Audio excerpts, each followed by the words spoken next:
प्रारंभी विनती करू गणपती, विद्यादया सागरा। अज्ञानत्व हरो निबुद्धिमती दे, आराध्य मोरेश्वरा। चिंता क्लेश दरिद्र दुःख अवघे, देशांतरा पाठवी।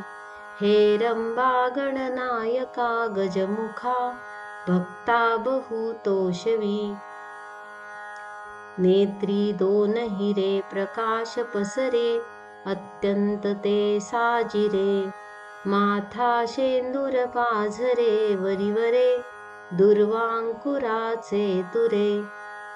माझे चित्तविरे मनोरथ पुरे, देखो निचिंता हरे। गोसावी सुत वासुदेव कविरे, त्या मोरयाला स्मरे।